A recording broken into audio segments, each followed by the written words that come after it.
Hello everyone, welcome to Kyara success shot. Kyara success shot में आप सभी का बहुत बहुत स्वागत है। अभी हम करने वाले हैं आज की क्लास नंबर 3, जो कि है आपकी एक्साइज कांस्टेबल यानी कि आबकारी सिपाही के लिए। तो ये हमारी जो है 3rd नंबर की क्लास होगी। इसके पहले मैंने आपको पहले बता रखा है कैसे कैसे पढ़ना है, क्या चीज़ें पढ़नी है। और जो ये सेशन चला रही हूँ मैं, जो भी चलाऊँगी 10, 12, 20 या जो भी रहेंगे, मैं नंबर नहीं बता रही हूँ अभी काउंटिंग में। इसमें जो भी चीज़ें बताई जाएंगी ये बेस्ड होंगी आपके यूपी ट्रिपल जूनियर असिस्टेंट 2016 के जो इंटरव्यूज़ चल रहे हैं उनके ऊपर। तो शुरू करते हैं हमारा आज का वीडियो। और सबसे पहले मैं बताने वाली हूँ आपको कुछ चीज़ें। देखो, सब चीज़ें मैं ऐसे बता रही हूँ जो कि आप सभी लोगों के लिए इम्पोर्टेंट है, किसी एक स्ट्रीम के बच्चों के लिए इम्पोर्टेंट सिर्फ नहीं होंगी। ये एंगल्स के विषय में बताना है आपको। तो आज देखो, एक्यूट एंगल बता रही हूँ मैं आपको यहाँ पे। एक्यूट एंगल क्या होते हैं, जिसमें जो है थीटा की वैल्यू जो होती है वो क्या होती है, लेस देन 90 डिग्री। ठीक है, बस समझते चलना, देखते चलना, रिवाइज होता जाएगा आपका। इसके बाद से जब एक्यूट एंगल 90 डिग्री से कम हो गया तो फिर आती है आपकी राइट एंगल की बारी। तो राइट एंगल जो है वो क्या होता है, ये आपका होता है एग्जैक्ट 90 डिग्री। ठीक है, और क्वेश्चन इस तरह से भी पूछा जा रहा है, मैं देखो सुनते रहना, सुनने में ही फ़ायदा है। इस तरह से भी क्वेश्चन पूछा जा रहा है कि घड़ी, ठीक है ना, नॉर्मली जो क्लॉक आपकी आप यूज़ करते हैं, इसमें कितनी बार ऐसी कंडीशन आती है कि जब 90 डिग्री का कोण बनता है ना। कितनी बार ऐसी कंडीशन आती है कि जब 90 डिग्री का कोण बनता है। तो ये चीज़ आपको बतानी होती है, क्लॉक में कितनी बार 90 डिग्री का कोण बनता है, तो ये चीज़ आपको पता होनी चाहिए। इसके बाद से नेक्स्ट आपका आता है ऑब्ट्यूस एंगल। ठीक है, तो ऑब्ट्यूस एंगल क्या होता है, देखो धीरे धीरे बढ़ ही रहा है। ठीक है ना, पहले 90 से कम था, फिर 90 हुआ, अब क्या होगा, ये जो हो गया 90 डिग्री, यानी कि बिटवीन क्या होगा 90 टू 180, है ना। एंगल मेजर्स 90 डिग्री टू 180, ठीक है ना। 90 डिग्री टू 180 जो एंगल मेजर करता है, ये होता है आपका ऑब्ट्यूस एंगल। इसके बाद से आगे बढ़ेंगे तो ये आपका आएगा स्ट्रेट एंगल। ठीक है, ये आपका आएगा स्ट्रेट एंगल। तो यहाँ से आपका जो स्ट्रेट एंगल हो जाएगा वो कितना होगा, वो एकदम आपका एग्जैक्ट 180 डिग्री हो जाएगा। ठीक है, यानी एकदम स्ट्रेट लाइन, एग्जैक्ट 180 और ऑब्ट्यूस स्ट्रेट। इसके बाद से जो आपका लास्ट जो है आपका,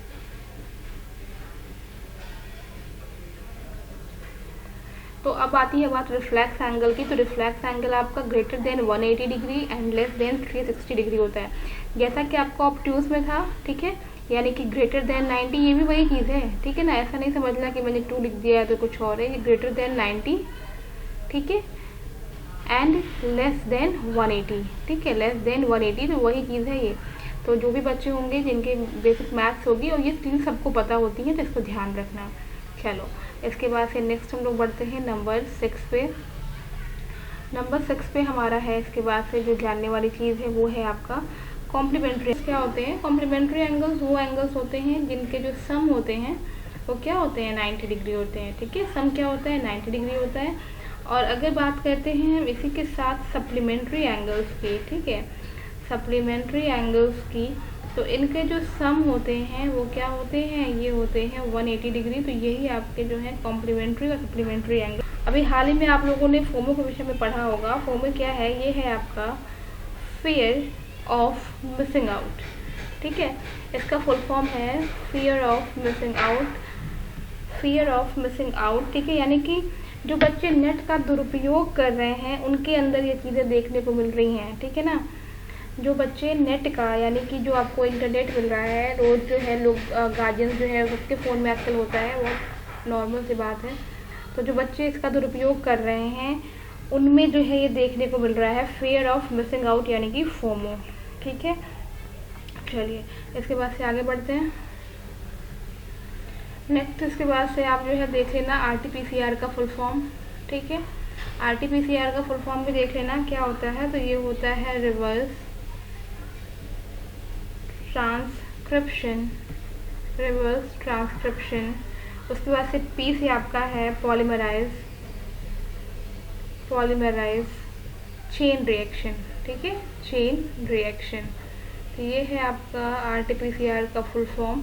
इसके बाद से नेक्स्ट हम आगे बढ़ते हैं। तो इसमें एक क्वेश्चन मैं आपको दे रही हूँ, 1 करोड़ कोविड टेस्ट कराने वाला, 1 करोड़ कोविड टेस्ट करने वाला पहला राज्य। ठीक है, तो कौन बना है पहला राज्य, तो ये बना है आपका अपना उत्तर प्रदेश। ठीक है, कौन सा राज्य बन गया है जिसने 1 करोड़ कोविड टेस्ट कराया है, तो वो है यूपी। चलिए अब इसके बाद से नेक्स्ट देखते हैं नंबर 11 पे। ऐसे जो छोटे छोटे क्वेश्चन हैं वही कराए जा रहे हैं जो कि आपके पूछे भी गए हुए हैं। ठीक है, नेक्स्ट है कोविड-19 ब्रेक द चेन अभियान किसने चलाया है या कहाँ चलाया गया। ठीक है, कोविड-19 ब्रेक द चेन अभियान ये कहाँ चलाया गया है, तो ये अभियान जो है चलाया गया है आपका केरला में। ठीक है, कहाँ चलाया गया है, तो ये चलाया गया है केरला में। नंबर 12 पे है यहाँ पे। नेक्स्ट है यूरोप में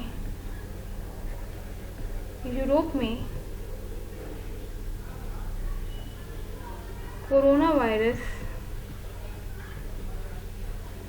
वायरस फ्री देश कौन सा बना। ठीक है, यूरोप में कोरोना वायरस फ्री देश कौन सा बना, तो ये बना है आपका स्लोवेनिया। ठीक है, कौन सा देश बना है, तो ये बना है स्लोवेनिया, इसको ध्यान रखिएगा। चलिए आगे बढ़ते हैं इसके पास से। नेक्स्ट हमारा है आपका 13 नंबर। नेक्स्ट है आपका कोविड टीका पंजीकरण ऐप कौन सा है। ठीक है, कोविड टीका पंजीकरण ऐप कौन सा है, तो ये सारे क्वेश्चन जो अभी पूछे गए हैं तो ये है आपका कोविन ऐप। ठीक है, सभी लोगों को पता होगा ये। नंबर 14 पे नेक्स्ट आपका है प्रथम चरण, या तो आप ये भी देख सकते हो कि कोविड-19 जो है कोविड-19 टीका भारत में सबसे पहले किसे लगा था। ठीक है, भारत में सबसे पहले किसे लगा, तो सबसे पहले ये लगा था मनीष कुमार को। किसे लगा था, मनीष कुमार। तो कोविड-19 का जो टीका है वो भारत में सबसे पहले मनीष कुमार को लगा, और ये एक जो है सफाई कर्मचारी थे। ठीक है, सफाई कर्मचारी हैं ये। ठीक है, सफाई कर्मचारी, इन्हें सबसे पहले टीका लगा है। और कहाँ लगा था, तो ध्यान रखिएगा दिल्ली के एम्स में। ठीक है, दिल्ली के एम्स में लगा इन्हें। ठीक है, तो इसी तरह से अब हो सकता है आपसे क्रॉस क्वेश्चन पूछ दिया जाए कि भाई एम्स का फुल फॉर्म क्या है, तो एम्स का फुल। इसी से रिलेटेड जो है एक चीज़ और जानिए कि जो कोविड-19 का जो टीकाकरण है या फिर कोविड टीका जो है ये प्रारंभ कब हुआ, तो ये भी आपको पता होना चाहिए। तो ये प्रारंभ हुआ था ये 16 जनवरी 2021 से जो है ये आरंभ हुआ है। ठीक है ना, कब से आरंभ हुआ है तो आपको पता होना चाहिए। ठीक है, और मैं आपको ये बता दूं कि मास्क दिवस कब मनाया गया है, तो मास्क दिवस जो है ये मनाया गया है 18 जून 2020 को। और कहाँ मनाया गया है, तो ये मनाया गया है कर्नाटक में। ठीक है, मास्क दिवस कर्नाटक में मनाया गया है, तो इसको भी ध्यान रखिएगा। चलिए इसके बाद हम लोग आगे बढ़ते हैं। आगे में जो है देखो, भारत सरकार, जैसे एक चीज़ ध्यान रखना, मैं ओरली बता रही हूँ कि भारत सरकार ने किन वैक्सीनों को जो है मान्यता दी है या फिर टीकाकरण की अनुमति दी है, कौन सी वैक्सीन। तो इंडिया में आपका जो है कोविशील्ड और कोवैक्सीन, ठीक है, दोनों को मान्यता दी है। तो ये चीज़ ध्यान रख लीजिएगा कि जो कोविशील्ड है, ठीक है, ये किसके द्वारा बनाई जा रही है, तो ये बनाई जा रही है सीरम इंस्टीट्यूट के द्वारा।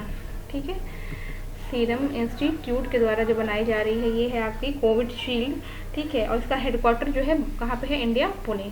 ठीक है ना, और इसके बाद से बात आती है कोवैक्सीन की। तो कोवैक्सीन जो है भारत बायोटेक, ठीक है, भारत बायोटेक के द्वारा जो है इसका जो है उत्पादन किया जा रहा है। इसका जो हेडक्वार्टर है वो है आपका हैदराबाद। ठीक है, कहाँ पे इसका हेडक्वार्टर है, तो वो है आपका हैदराबाद में। चलिए नेक्स्ट जो है आपका 18 नंबर। इस बार जो है क्वेश्चन में एक चीज़ और पूछी गई है और वो है आपका फिगर ऑफ स्पीच। ठीक है, फिगर ऑफ स्पीच जो बच्चे मैथ से रहे हों, किसी भी सब्जेक्ट से रहे हों, फिगर ऑफ स्पीच पूछ दिया गया है। तो ये कितने टाइप्स के होते हैं, तो ये 10 टाइप्स के हैं। मैं आपको नाम यहाँ बता दे रही हूँ, आप इसको जो है डीपली, क्या मतलब, आप इसका एग्जाम्पल पढ़ लीजिएगा। तो ये है आपका पहला पर्सोनिफिकेशन। ठीक है, पर्सोनिफिकेशन है। नंबर 2 पे है आपका मेटाफर। ठीक है, नंबर 2 पे है मेटाफर। इसके बाद से नंबर 3 पे है आपका सिमिली। ठीक है, नंबर 3 पे है आपका सिमिली। नंबर 4 पे है आपको एलिट्रेशन। ठीक है, एलिट्रेशन। इसके बाद से नेक्स्ट बढ़ते हैं नंबर 5 की तरफ। तो ये है आपका ओनोमेटोपोइया, ओनोमेटोपोइया। इसके बाद से है नंबर 6 पे आपका हाइपरबोल। ठीक है, हाइपरबोल। चलिए थोड़ा रफ करना पड़ेगा यहाँ पे ऊपर। तो इन सब का एक एक एग्जाम्पल, ये होते क्या हैं इनका एक एक एग्जाम्पल आप ज़रूर से देख लेंगे। इसके बाद से है नंबर 7 पे है आपका यूफेमिज्म, ठीक है। इसके बाद से है नंबर 8 पे, तो 8 पे है आपका आयरनी। उसके बाद से है नंबर 9 पे है आपका एनाफोरा, ठीक है। नंबर 9 पे है एनाफोरा और नंबर 10 पे है आपका एपोस्ट्रॉफी, ठीक है। नंबर 10 पे है आपका एपोस्ट्रॉफी। तो ये 10 टाइप्स ऑफ जो है फिगर ऑफ स्पीच हैं, इनको ज़रूर से देख लेंगे, ठीक है, ताकि जो है आपको आसानी हो जाए, ठीक है, आगे जो है काम करने में। इसके बाद से नेक्स्ट आपका जो है 19 सब के एग्जाम्पल, मतलब होता क्या है ध्यान रखिएगा, ठीक है। कुछ चीज़ें जैसे और भी पूछी गई हैं वो चीज़ें बताती रहूँगी, साथ में जो है आप ध्यान रखेंगे कि सितंबर में अभी जो है आपका गया है विश्व पर्यटन दिवस। विश्व पर्यटन दिवस जो कि मनाया गया है आपका 27 सितंबर को, ठीक है। 27 सितंबर को मनाया गया है विश्व पर्यटन दिवस।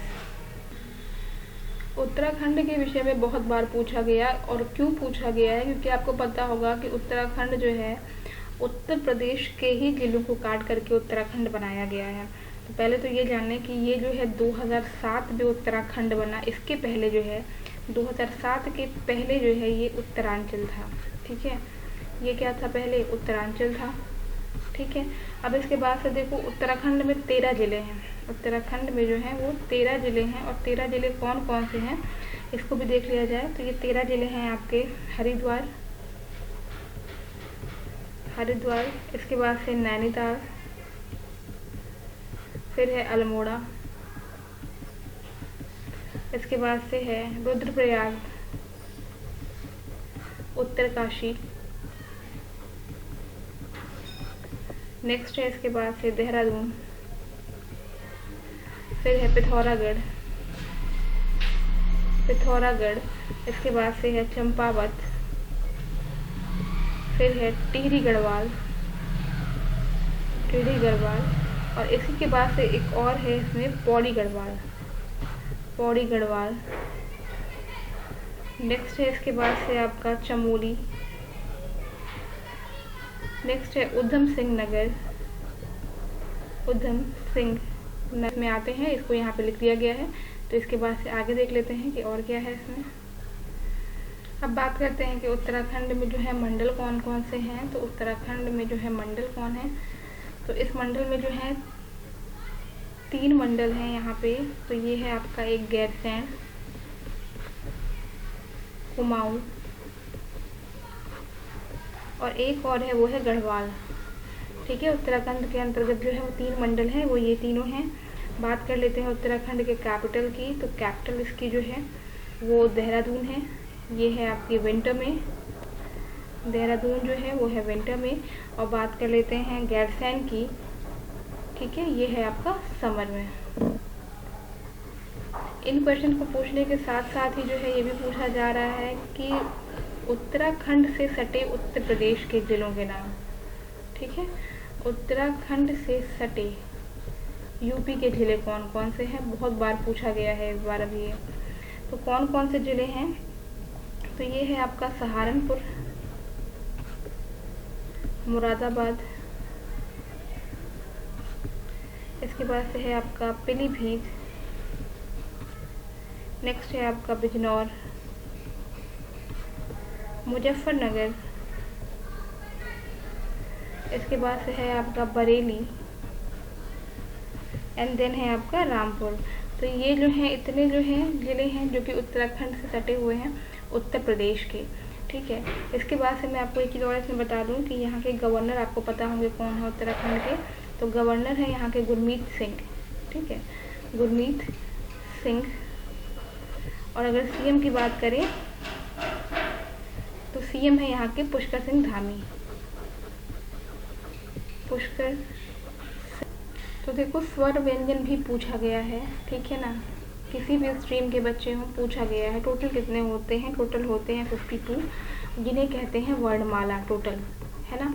अब बात करते हैं स्वर की। तो स्वर 2 तरह से होते हैं, एक आपका होता है ह्रस्व और एक होता है दीर्घ, ठीक है।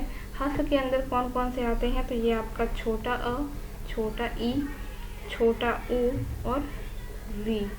दीर्घ में कौन से आते हैं, तो ये आपका आ हो गया, ये देखो मैंने ये गलत लिख दिया है, छोटा ई है यहाँ पे, ठीक है। चलो दीर्घ में कौन से आते हैं, आ हो गया, बड़ा ई, बड़ा ऊ, फिर ये छोटा ए, बड़ा ए, ठीक है, ओ और औ। कितने हो गए ये आपके, ये 4 हो गया और ये आपका 7, यानी कि 11 टोटल जो है स्वर हो गए आपके। इसके बाद से अब हम बात कर लेते हैं यहाँ पे व्यंजन की, ठीक है। तो व्यंजन कितने होते हैं, तो व्यंजन को यहाँ मेंशन किया जा रहा है, ठीक है। व्यंजन भी जो है कुछ टाइप में डिवाइड हैं। पहले तो स्पर्श व्यंजन होते हैं, ठीक है। स्पर्श में पूरा आपका जो होता है क वर्ग, ठीक है, च वर्ग, ये पूरा होते हैं। क का अंग जो होता है ना, वैसे पूरे पूरे ये ट वर्ग, इसके बाद से त वर्ग, यहाँ पे आपका प वर्ग। ये तो पहले हो गए, एक में 5 होते हैं, यानी कि ये आपको कितने हैं, 25 पूरे हो गए, 25 तो यही हो गए। अब इसके बाद से कौन कौन से हैं, अब इसके बाद से हैं आपके, इसके बाद से ये आपका अंग और ढ, इसमें ये हो गए, तो ये दो मिला के आपके हो गए हैं 27। अब क्या होते हैं, अब इसमें देखो, अब इसमें होते हैं अंतस्थ, ठीक है। तो अंतस्थ कितने होते हैं, ये होते हैं 4, य, र, ल और व। इसके बाद से इसमें ऊष्म होते हैं, ऊष्म कौन से होते हैं, श, ख, स और ह। इसके बाद से इसमें आगत होते हैं, आगत कौन से होते हैं, तो आगत होते हैं ज और फ। और एक लास्ट होता है इसमें संयुक्त, संयुक्त होता है लास्ट। संयुक्त में आपका होता है, संयुक्त में आपका होता है छ, त्र, ज्ञ और श्र। अब आप काउंट कर लीजिए, 27 तो आपके यहीं से हो गए हैं। ये आपके 4, 4, 8, 4, 12 और ये 2, 14, यानी कि 27 और 14, यानी कि आपके 7 करें 11, 41 यहाँ से हो गए हैं और 11 यहाँ से हो गए, यानी 41 और 11 आपके 52 टोटल जो हैं आपके वर्णमाला होते हैं। तो जो भी क्वेश्चंस आपको अभी यहाँ पे बताए गए हैं ना, ये सारे आपके जो हैं पूछे गए हैं जूनियर असिस्टेंट के इंटरव्यूज़ में, और अभी भी पूछे जा रहे हैं। तो उन्हीं के बेस पे आपको सारे वीडियोस प्रोवाइड करा जा रहे हैं। और आज आपकी क्लास नंबर 3 थी, और उम्मीद करती हूँ कि आप वीडियो को शेयर ज़रूर कर दें, क्योंकि देखिए अगर बच्चे अधिक रहेंगे तो ही पढ़ाने में मज़ा भी आएगा। तो उम्मीद करती हूँ कि आप वीडियो को शेयर कर देंगे, वरना वीडियो तो बहुत सारी पड़ी हुई है चैनल पे और आप देख सकते हैं कि उतना इनफ है आपके लिए। लेकिन ये वाली जो मैं मेहनत कर रही हूँ ये इसलिए कर रही हूँ ताकि आपको जो अभी पूछे जा रहे हैं वो सारे क्वेश्चन एक साइड जो है मिल सकें। तो मिलते हैं नेक्स्ट वीडियो में। Take care and bye bye.